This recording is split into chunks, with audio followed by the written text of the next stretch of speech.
안녕하세요. 시댁이야기 라디오입니다. 처가 가족이 쓰레기였습니다. 두 딸을 위해 이혼합니다. 라는 사연을 보내주셨습니다. 안녕하세요. 최근 2년간 마음고생이 많았고 고민도 많았지만 이혼하기로 했습니다.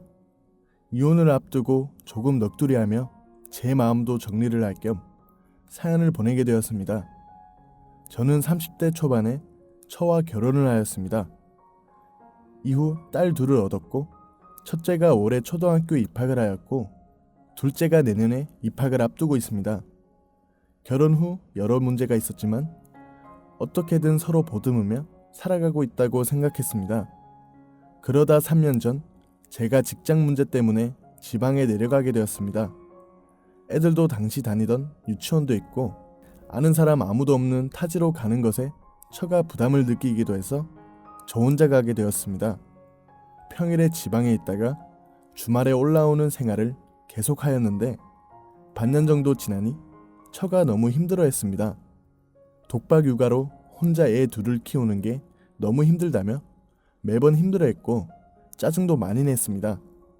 그러다 보니 저도 주말마다 가서 즐겁게 지내려고 해도 번번이 다툼이 일어나게 되더군요. 이후 이래서 안 되겠다 싶어 지방으로 내려와 같이 살자고 이야기했고 처는 처음에는 거부했지만 이러다 정말 자기도 안 되겠다 싶어 수긍하고 지방으로 내려갔습니다. 지방에 와서 처음에는 새로운 곳에 적응하느라 정신이 없었지만 그런대로 잘 살게 되었습니다. 그런데 갑자기 성형수술을 하고 싶다고 하는 겁니다. 양악은 아니고 턱이 약간 모양이 안 좋은데 정말 살짝만 깎는 거라고 하며 하겠다는 겁니다.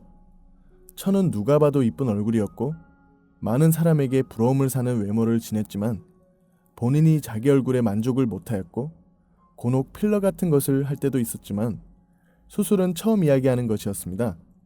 외지에 와서 사는 스트레스도 있을 테고 하니 알겠다고 했습니다. 이후 서울의 병원 상담, 수술 후 방문 등을 이유로 여러 차례 다녀왔습니다. 수술 후 붓기가 빠지려면 조깅이 가장 좋다면서 매일 밤 조깅도 시작했습니다. 그런데 이해가 안 되는 것이 조깅을 하러 간다는 사람이 복장이 전혀 운동복이 아니고 운동화도 신을 때도 있지만 그렇지 않을 때도 많았습니다. 매일 10시에서 11시에 나가서 새벽 1, 2시에 들어오는 것이 반복이었습니다. 처음에는 그러려니 했지만 제대로 운동하면 30분만 해도 온몸이 땀에 젖게 되는데 아무리 가벼운 조깅이라도 3시간씩 한다는 것도 이상하고 가끔 조깅하다 편의점에서 쉬면서 마셨다고 하지만 술 냄새조차 풍기며 들어왔습니다. 핸드폰도 잠금으로 바뀌었고 항상 누군가와 카톡을 하지만 정작 제가 가까이 가면 급히 숨겼습니다. 모두 예상하셨다시피 처는 바람을 피고 있었습니다. 운동을 나간다고 하고는 그 남자와 미래를 즐기고 있었습니다. 처의 차에 녹음기를 놓아두었던 것을 확인했을 때 저는 미치는 줄 알았습니다. 상간남과 차 안에서 그 짓을 하더군요. 그것도 아파트 지하주차장에 차를 세워두고 말입니다. 너무 어이가 없고 화가 나서 정말 그때는 아무 생각도 안 들더군요. 많은 고민을 했습니다. 하지만 이렇게 살 수는 없다고 생각이 들었습니다. 시끄럽게 하고 싶지도 않고 눈에 넣어도 아프지 않을 두 딸을 생각하면 엄마가 다른 남자에 미쳐있는 것이 좋을 리도 없으니 조용히 마무리 지으려 했습니다. 나중에 알게 된 일이지만 그 남자에게 돈도 퍼주었더군요. 처에게 조용히 불러 이야기했습니다. 헤어지자고 그러자 처는 오히려 뻔뻔하게 평생을 함께 하자더니 다 거짓말이었냐며 저에게 이야기하는데 순간 분노가 치솟았지만 애써 참으며 당신의 불륜 사실을 알고 있다라고 말했더니 이에 오히려 당당히 있지만 그냥 대화만 하는 사이고 부끄러울 것은 없다라고 하더군요. 어떻게 사람이 이렇게 뻔뻔하고 수치심이라고 없을 수 있을까요? 결국 녹음기를 통해 들은 사실을 이야기하자 오히려 불법 도청이라며 비난하더군요. 이혼하자고 이야기했고 처가의 불륜 사실과 함께 이혼을 통보했습니다. 처가 어른들은 바로 내려와서 저에게 잘못했다 이야기하면서 딸의 잘못을 빌더군요. 하지만 이미 이혼을 하려 했기 때문에 그러실 필요 없다고 이야기하고 그냥 오신 김에 데리고 가시라고 했습니다. 이렇게 왈가왈부하는 사이에 애들이 울며 저에게 매달리더군요. 엄마랑 헤어지지 말라고. 정말 너무 귀엽고 사랑스러운 딸들인데 저렇게 울며 매달리니 가슴이 미어지더군요. 결과적으로 요약하자면 이혼을 하지 않았습니다. 머리로는 해야 한다고 생각이 되면서도 애들이 울며 매달리니 차마 할 수 없더군요. 이후 어떻게든 잘 지내보기 위해 부부 상담도 가보고 여행도 가고 여러모로 노력을 했었습니다. 이후 2년이 지나 어느 정도 잊혀지나 싶었지만 계속 저는 불면증에 시달렸습니다.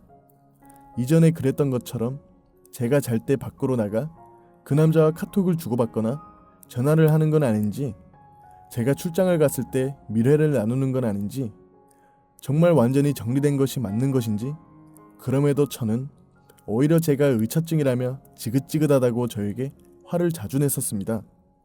천은 자기 카드 내역, 통화 내역, 은행 내역 같은 것을 공개하라는 내 요구를 철저히 무시하면서 그저 제가 의처증에 빠져 있어 자기는 지긋지긋하다고 말합니다.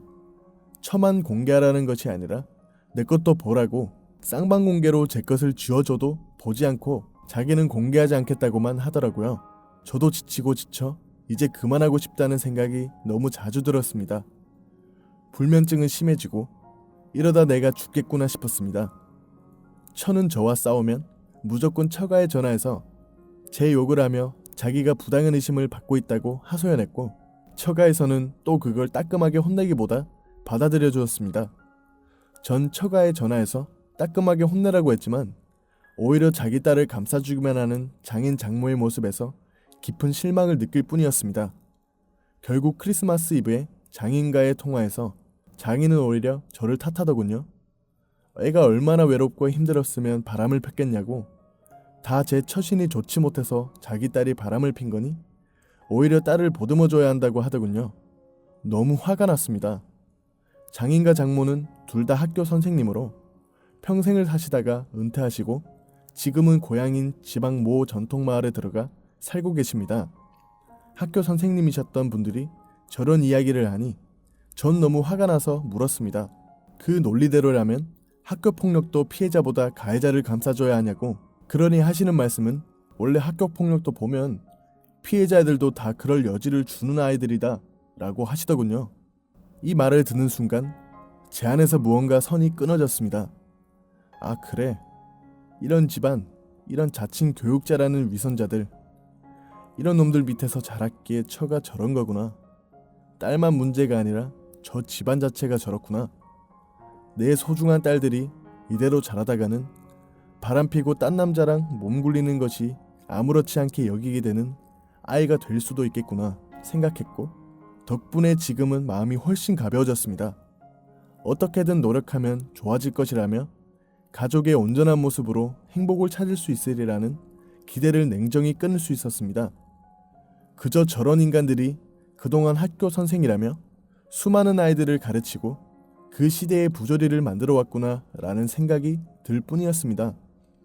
남쪽지방 전통마을에 몇 년 전에 들어가신 학교 선생님이셨던 두 분, 학폭 가해자를 위로하고 피해자는 그럴만하다 이야기하며 불륜을 저지른 딸은 외로워서 그런 거니 괜찮다고 이야기하는 그런 생각 가지시고 학교 선생님을 하셨다니 정말 당신들을 믿고 따랐던 학생들이 불쌍합니다.